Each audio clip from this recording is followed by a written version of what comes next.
Hello, everybody. This is Mark. I'm doing my case study over Pickering versus School Board of Education, and this is one of the first major Supreme Court cases in which free speech among public employees would actually gain some support. We have several major characters in this case. It's Mr. Marvin Pickering himself. He was a teacher at the Lockport, Illinois School District. This case would ultimately go through three different levels of court, and we're going to discuss two closely related cases that are intertwined with this. The case itself, the context behind this case was back in the 60s when Mr. Pickering was an employee of the school district. The district was having some financial issues.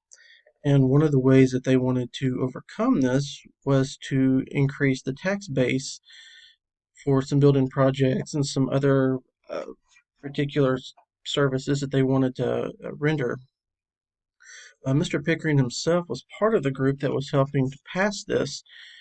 However, after two failed attempts, Mr. Pickering had expressed his frustration by writing a letter to the local newspaper. The newspaper had ran this letter on page 4, and the school board had gotten wind of this and decided to convene a meeting on how to handle this. They ultimately would suspend Mr. Pickering, and 2 weeks later they would terminate him based on the accusations that his letter was inaccurate and was highly critical. Now, Mr. Pickering decided to sue the school district over retaliation of his free speech. He would go to the district and state levels, and both courts would determine that the school district was within their right to terminate him, and they would uphold the decision for which he would ultimately have to take to the Supreme Court. Once the Supreme Court had granted him time to hear his case, they would make a final verdict that he was actually correct. They would overturn the lower court's decision, and it was actually an 8-1 margin. The one dissenter on there actually did not disagree in premise on the First Amendment violations were violated. What they had basically wanted to do was take the letter, and they wanted to see if the letter was actually inaccurate and recklessly flawed as the school board had determined. This never made it. The final verdict stood, and Mr. Pickering, the Pickering case would actually begin to change how teachers in public education could exercise their free speech. Now, one of the rationales behind this was that the court had to determine whether or not a school board's pursuits of educational goals and effective operations were in balance with an employee's rights of free speech. Well, in Mr. Pickering's case, they determined that that was not true at all.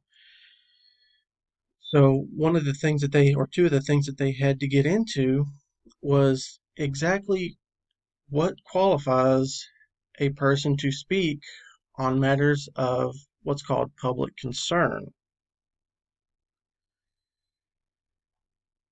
The issues that some of the employees have with free speech is that some feel that it gives them the right to unlimited free speech.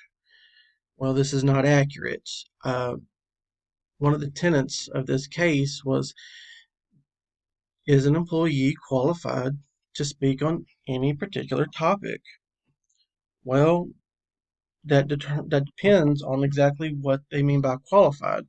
Well, the Supreme Court had determined that they felt to qualify to speak on any public concern topic is, does the individual have the capacity to actually speak on this? Well, in Mr. Pickering's case, they determined that he did, since he had firsthand knowledge of some of the inner workings of the financial like financial issues that the district was having. The other part of it was public concern, in which they felt that having a qualification to speak on this basically meant that the topic had to be relevant to the general public. Well, again, they voted in favor of this because they felt that because the school was publicly funded, then the general public would be affected in some way through the financial issues that they were having. The final part of it was how exactly does someone need to exercise their speech? What manner are they actually speaking in? Uh, our two related cases will touch on this, and I will get to that shortly. The issue that employers have on free speech is what rights exactly constitutes effective operations. Well, in regards to Pickering, they had determined that the effective operations, which basically means the day-to-day operations at the classroom and administrative level, was not going to be significantly affected. Was the public concern in which Mr. Pickering discussed, was it going to affect the classroom or the administrative level of the school? Again, they voted against the school on that.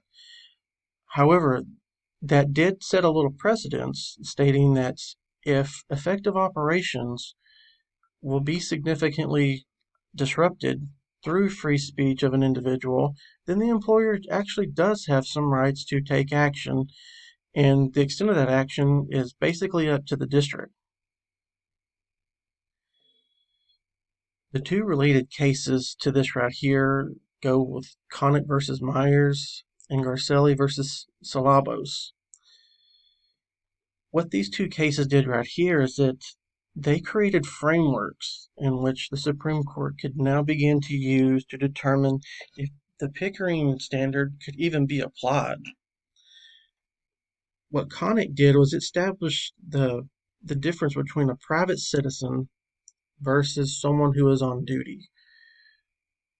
Basically, what is are we speaking in the capacity of a concerned citizen, or are we speaking as someone who is in class doing their job? Garcetti established a public concern precedence. Now, this happens to be one of the bigger issues that courts have to deal with because public concern is kind of a broad topic. So, if the public concern doesn't meet a certain weight to the court, then Pickering cannot be applied. Now, an analysis of this court case, it's kind of interesting because one of the things that this case had to get into was something called a doctrine of privilege. And what this basically means is that public employment is considered a privilege and not a right. And therefore, an employee would have little free speech, or little free speech rights while employed. This particular doctrine began in the 1880s, whenever about 6% of the American workforce worked in the public sector. When Pickering case came to be, which was about 80 years later, about 17% of the American workforce was considered a public employee. The Supreme Court with this case decided that this is an outdated model. We're going to have to redefine this because this is not going to work long term. And so what they did is that they began creating a loose framework in which they could apply Pickering, but also the private citizen and public concern aspects to help determine if a case is going to be able to make it past this litmus test to be tried in court. Some of the modern issues related to Pickering is just still basically free speech, just how people communicate within the classroom or within the halls of the classroom itself. The newest instance of free speech is social media. Social media has been widely adopted by educators in a variety of ways, one of the issues that social media has, that it's very easy to lose the meaning of what someone is trying to say in context to the topic that they're speaking in. Because this meaning can be lost, we have to stop and think about how we apply the free speech and social media together, and then the courts would ultimately decide if that particular method that was used would uh, be used to, as far as free speech, it would not be able to be applied in some context with school.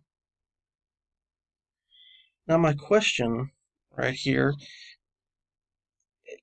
kind of a derivative of something that's been mentioned several times, and it's this area called public concern. This is a very vague term. The Supreme Court has not taken much effort, or not provided much effort, into establishing what public concern actually is. There's no standard definition. So, if this term, if this application, the standard, is vague, how do we determine exactly what it is, or who determines actually what public concern is?